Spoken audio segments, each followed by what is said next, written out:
Hi! మీ సక్కలెంట్ స్పాట్‌లో క్రౌడెడ్‌గా అయ్యి growth slow అయిపోయిందా? మనకి ఎప్పుడైతే మొక్కలు బాగా క్రౌడెడ్‌గా అయిపోతాయో వాటి గ్రోత్ అనేది ఆగిపోతుందనమాట. ఈ వీడియోలో నేను రిపోర్టింగ్ ప్రాసెస్ కంప్లీట్‌గా చూపిస్తాను. అండ్ ప్లస్ ఒక లీఫ్ నుంచి మనము ఎక్కువ మొక్కల్ని సక్కలెంట్స్‌ని ఎట్లా పెంచుకోవచ్చో మీకు నేను క్లియర్‌గా చూపిస్తాను. ఓకేనా? టెర్రస్ గార్డెన్‌లో సక్కలెంట్స్ ఫాస్ట్‌గా గ్రో అయ్యి పాట్‌లో క్రౌడెడ్‌గా అయిపోతాయి. అంటే సక్కలెంట్స్ ఏమవుతాయంటే అయితే బాగా పెరుగుతాయండి. లేకపోతే మనము మన ప్రేమతో ఓవర్ వాటరింగ్‌తో చంపేస్తామనమాట. ఇన్ కేస్ వన్స్ అవి సస్టైన్ అయ్యాయంటే మాత్రం బాగా పెరుగుతాయనమాట. అట్లా పెరగడం స్టార్ట్ అయిన తర్వాత ఏంటంటే క్రౌడెడ్‌గా అయిపోతాయి. దగ్గరగా అయిపోతాయి. యాక్చువల్‌గా వీటిని కంజెస్టెడ్‌గా పెడితేనే బాగా పెరుగుతాయనేది నా ఒపీనియన్ అనమాట. సో, క్రౌడెడ్‌గా మరీ క్రౌడెడ్ అయిపోతే ఏమవుతుంది గ్రోత్ ఆగిపోతుంది. కాబట్టి మనము వీక్ అయిపోతాయన్నమాట. అప్పుడు మనం చేంజ్ చేయాల్సొస్తుంది. మీరు చూస్తే ఈ ప్లాంట్స్ అన్ని బాగానే తట్టుకుంటున్నాయి. ఇప్పుడు నేను తీసిన ప్లాంట్ చూడండి అసలు ఎంత దారుణంగా అయిపోయిందో. సో, దీన్నైతే ఫస్ట్ రిమూవ్ చేసేయాలని చెప్పేసి తీశాననమాట. మీరు అబ్జర్వ్ చేస్తే దానికి ఎయిర్ రూట్స్ కూడా వచ్చేసాయి. సక్కలెంట్స్‌ని మట్టిలో కంటే పెట్టొద్దు అని అంటూ ఉంటారు కదండీ! సాయిల్‌లో కంటే అవసరం లేదు పైన పేరిస్తే చాలు. మనమేమో ఎలా బ్రతుకుతాయి అబ్బా! అనుకుంటాం. యాక్చువల్‌గా చూడండి సాయిల్‌లో లేకపోతేనే ఇంకా అది ఎయిర్‌లో కూడా రూట్స్‌ని ఫార్మ్ చేసుకుంటుందనమాట. సో, సక్కలెంట్స్ ఏం చేస్తాయంటే మట్టికి దగ్గరలో ఉన్న చాలండి ఆ రూట్స్‌తో అవి బ్రతుకుతాయన్నమాట. సో, మనము ఫస్ట్ క్రౌడెడ్‌గా అయిపోయిన వాటిని ఏం చేయాలో చూద్దాం. ఇట్లా రిమూవ్ చేసేసాను నేను. మీరు చూస్తే దానికి మొత్తం కిందంతా పాడైపోయిందనమాట. ఇంకా రూట్ రాట్ అయినట్టుగా ఎండిపోయింది ఇంక అసలది. సో, ఆ పార్ట్ మనకి పనికిరాదు. అది ఇప్పటివరకు మట్టిలో ఉందనమాట. సో, పైన మనకు రూట్స్ ఉన్నాయి కదండీ! దాన్ని కట్ చేసుకుంటే సరిపోతుంది. మీకు ఎక్కడెక్కడైతే రూట్స్ ఉన్నాయో, ఆ పార్ట్స్ అన్నీ కట్ చేసి మనం మళ్ళీ రీపోర్ట్ చేసుకోవచ్చు. అండ్ ఇంకొకటి చూసారా పెద్దవన్నీ త్వరగా పెరిగిపోయాయి. ఆ లోపల మొక్కకు చూసారా అసలు ప్లేసే లేదు. ఊపిరాడకుండా అయిపోయినట్టు అయిపోయింది. దానికి చాలా బేబీ ప్లాంట్స్ వచ్చాయి చూడండి. ఆల్మోస్ట్ దానికి 7 ఎన్నో ఉన్నాయండి బేబీ ప్లాంట్స్.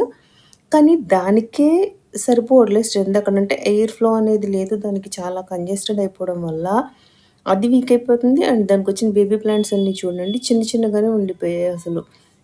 ఎటంటే అటు వంగిపోయాయనమాట. ఆల్మోస్ట్ 6 ఆర్ 7 ఉన్నాయన్నమాట. అండ్ మీరు అబ్జర్వ్ చేస్తే ఆ లీవ్స్ మధ్యలో కూడా గ్యాప్ వచ్చేసిందనమాట. అది కూడా వీక్ అయిపోయింది. అండ్ తెలిసిందే గదా! ఇది బాగా ఏమంటాము బాగా షైనీగా ఉన్నాయి గదా! నా లీవ్స్ అన్ని అంటే మంచిగా ఉన్నట్టనమాట హెల్తీగా. సో, అవేంటంటే స్టిఫ్‌గా ఉంటాయన్నమాట. టక్కుమని విరిగిపోతాయి అసలు. సో, నేను ఇవి తీసే లోపుకి కొన్ని ఆకులనైతే విరగ్గొట్టేసానండి.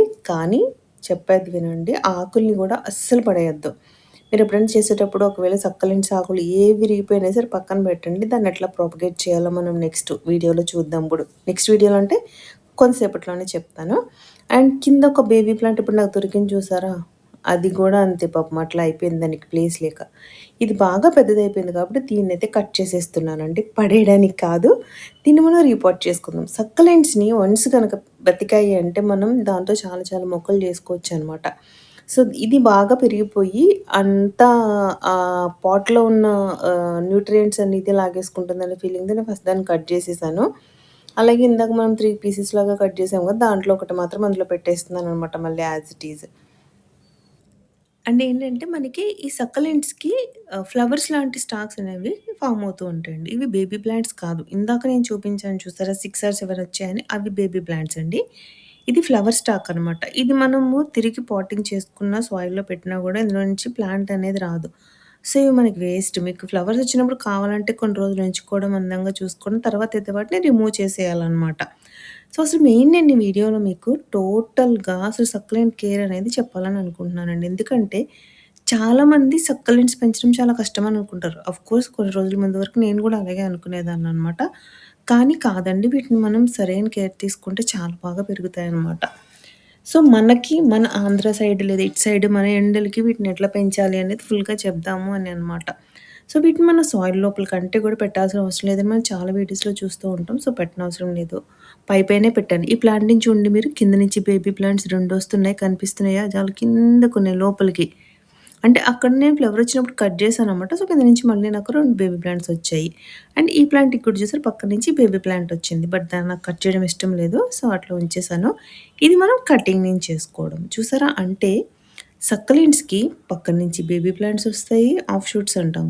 అలాగే కటింగ్ చేసి పెట్టుకోవచ్చు. అలాగే లీవ్స్ నుంచి కూడా అయిపోతాయి. మనకొక లీఫ్ ఊడిపోయిందనుకోండి దాని నుంచి కూడా మనం ప్రాపగేట్ చేసుకోవచ్చనమాట. సో, దీనికున్న బేబీ ప్లాంట్స్ ఉన్నాయి కదండీ! అవి చాలా చిన్న చిన్నగా ఉన్నాయి కాబట్టి వాటినైతే మనం రిమూవ్ చేసి పెట్టకూడదు. మనం బేబీ ప్లాంట్స్‌ని ప్రాపగేట్ చేయాలన్నా, సాయిల్‌లో పెట్టాలి అన్నా కొంచెమైనా అవి ఒక 1 ఇంచ్ కంటే కూడా పెద్దగా అయినా ఉండాలన్నమాట. అప్పుడు మాత్రమే మనం తీయాలి. అండ్ మీరు ఇట్లా పాడైనవి ఏవైనా ఉంటే కనుక సక్కలెంట్స్ ఫస్ట్ వాటిని క్లీన్ చేసేసేయండి. నేనెప్పుడు చెప్తూ ఉంటా కదా! అన్ని లీవ్స్ అన్ని ప్లాంట్స్‌కి ఉండే ఎండిపోయినవి, పాడైపోయినవి రిమూవ్ చేయమని వీటికి కూడా సేమ్ అంతే. పాడైపోయిన పార్ట్స్ ఏమైనా ఉన్నా, ఎండిపోయినవి ఉన్నా ముందు అదంతా క్లీన్ చేసేసుకోవాలి. అవన్నీ క్లీన్ చేసుకొని పెట్టుకొనే మనం ఖచ్చితంగా మళ్ళీ రీపాటింగ్ అనేది చేయాలి. ఎలా అయితే కట్ చేసామో మళ్ళీ సేమ్ అలాగే పెట్టేస్తే అందులో కూడా చనిపోతుందనమాట అది. సో, వీటినంటే బేబీస్‌ని చూసుకున్నట్టు చూసుకోవాలి. బట్ బాగానే బ్రతుకుతాయి. సో, మీరు వీటిని తిరిగి మళ్ళీ పాటింగ్ చేసేటప్పుడు మన సాయిల్ అనేది ఖచ్చితంగా డ్రైగా ఉండాలి. అంటే అన్నీ చెప్తానండి కేర్ దానివల్ల చెప్తున్నాను.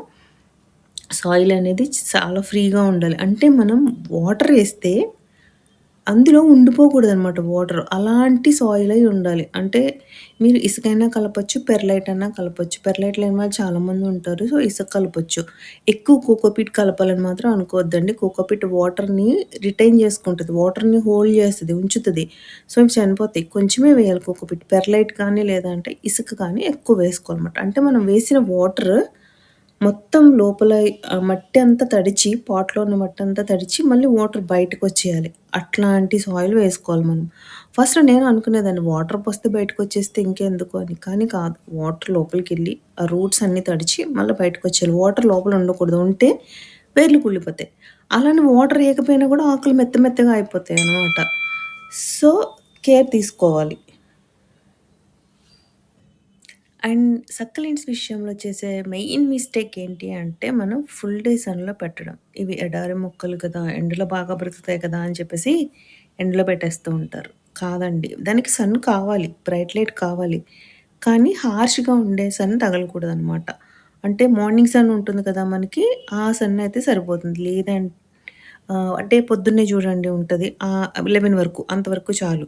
అంతేగాని మీరు 11-4 లోపు కనుక ఎండలో పెట్టారంటే అంత హీట్‌కే ఆ లీవ్స్ అనేవి బర్న్ అయిపోవడం స్టార్ట్ అవుతాయన్నమాట. కాబట్టి బ్రైట్ లైట్‌లో పెట్టాలి. లైట్ బ్రైట్‌గా లేకపోయినా కూడా మొక్కలు ఇట్లా పొడవుగా సాగిపోయినట్టుగా అయిపోతాయన్నమాట. అండ్ నెక్స్ట్ మిస్టేక్ అండి అందరం చేసి సక్కలెంట్స్‌ని చంపేసేదే దీంతో అన్నమాట. ఏంటంటే ఓవర్ వాటరింగ్ అన్నమాట. వాటరింగ్ చాలా జాగ్రత్తగా వేసుకోవాలి. అస్సలు ఎక్కువ వాటర్ ఎయకూడదు.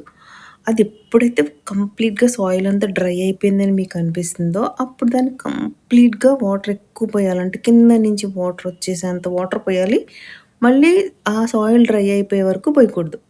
ఇది నేను చాలా వీడియోస్‌లో చూసినప్పుడు నాకు అంతగా అర్థం కాలేదు. అంటే అంత నీళ్ళు పోయడం ఎందుకు? మళ్ళా ఎక్కువ రోజులు పోయకుండా ఉండడం ఎందుకు? కొంచెం కొంచెం వేస్తే సరిపోతుంది కదా! అనుకునేదాన్ని. లేదండి పైపైన నీళ్ళు అస్సలు వేయొద్దు. ఎందుకంటే వేర్ల వరకు వాటర్ అనేది వెళ్ళదు. సో, ఎక్కువ వాటర్ పోయాలి. కింద నుంచి వాటర్ వచ్చేయాలి. మళ్ళీ సాయిల్ డ్రై అయిపోయే వరకు వాటర్ ఎయకూడదు. ఈ మెథడ్‌ని మీరు ఫాలో అయ్యి చూడండి. మీ సక్కలెంట్స్ ఎందుకు బతకవో మనం చూద్దాం. ఓకేనా? అండ్ నెక్స్ట్ ఏంటంటే టైం ఎప్పుడు అంటే ఏ టైంలో వేయాలి అంటే అది కూడా మార్నింగ్ టైంలో ఎయడం బెస్ట్ అనమాట వాటర్ అనేది. ఓకేనా? And next soil. సాయిల్ కూడా చాలా ఇంపార్టెంట్ అండి. చెప్పాను కదా! ఫ్రీ ఫ్లోగా ఉండాలి. లైట్ సాయిల్ ఉండాలి. ఇసుక లేకపోతే పెర్లైట్‌ని ఖచ్చితంగా మిక్స్ చేయండి. అండ్ ఏంటంటే మనము ప్లాస్టిక్ వాటిలో వేస్తూ ఉంటాం కదా! ప్లాస్టిక్‌లో వేయొద్దని నేను అనను. నేను కొన్ని సిరామిక్‌లో ఏసాను. కొన్ని మట్కాస్‌లో వేశాననమాట. అంటే మట్టి కుండల్లో వేశాను. సో, ప్లాస్టిక్‌లో వేస్తే మాత్రం వేయొద్దని అనను. ప్లాస్టిక్ వాటిలో వేస్తే ఖచ్చితంగా వాటిని దయచేసి ఎండలో పెట్టొద్దు. ఎందుకనంటే అవి హీట్‌ని పట్టుకుంటాయి గదా! ఆ ప్లాస్టిక్ ఎండకి వేడెక్కుతుంది. ఆ వేడి మొక్కలకుంటుంది. చాలా సెన్సిటివ్‌గా ఉంటాయి కదా! మన ప్లాంట్స్. సో, కొంచెం వాటికి హార్మ్ జరుగుతుందనమాట. సో, మీరు కనుక ఒకవేళ ప్లాస్టిక్‌లో వేస్తే మాత్రం అంత ఎండలో పెట్టొద్దు. ఓకేనా? అండ్ నెక్స్ట్ తీసుకోవాల్సిన జాగ్రత్త ఏంటి అంటే సక్కలెంట్స్‌కి ఎయిర్ సర్క్యులేషన్ చాలా ఇంపార్టెంట్. మనము కొన్ని మొక్కల్ని అంటే పీస్ లిల్లీ గానీ, లేకపోతే కొన్ని హౌస్ ప్లాంట్స్‌ని మనము దగ్గరగా క్రౌడెడ్‌గా పెడితే పక్క పక్కన పెట్టేస్తే చాలా బాగా బ్రతుకుతాయి. మీరెప్పుడైనా ట్రై చేసి చూడండి. కానీ వీటికేంటంటే పక్క పక్కన వెయ్యాలి. బట్ ఏంటంటే ఎయిర్ ఫ్లో అనేది ఉండాలి. బాగా వాటికి గాలి తగులుతూ ఉండాలి. ఎక్కడో హ్యూమిడిటీ ఉండేలాగా పెట్టకూడదు. హ్యూమిడిటీ అస్సలు ఇష్టం ఉండదు వీటికనమాట. సో, ఎయిర్ ఫ్లో బాగా ఉండేలాగా ఉండాలి. అంటే గాలేసి కింద పడిపోమని కాదు. ఎయిర్ వాటికి తగులుతూ ఉండాలనమాట. హ్యూమిడిటీ అనేది అస్సలు ఉండకూడదు. ఇష్టపడేవి ఇవి హ్యూమిడిటీని. మనకి ఫర్న్ మొక్కలు వాటికి హ్యూమిడిటీ అంటే చాలా ఇష్టం అనమాట.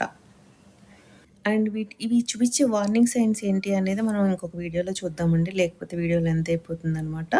సో, ఈ వీడియో కనుక మీకు నచ్చితే, మీకు హెల్ప్‌ఫుల్‌గా అనిపిస్తే సబ్స్క్రైబ్ చేసుకోండి. మిగతా టిప్స్ కోసం అండ్ ట్రిక్స్ కోసం. అండ్ మీకు నచ్చితే మీ ఫ్రెండ్స్ అందరికీ ఈ వీడియోని షేర్ చేయండి. మీకు టోటల్ సక్యులెంట్స్ కేర్ కావాలంటే మన ఛానల్‌లో ఉంది. విజిట్ చేసి చూడండి. మనం నెక్స్ట్ సక్యులెంట్ వీడియోలో కలుద్దాం. Till then take care. Bye.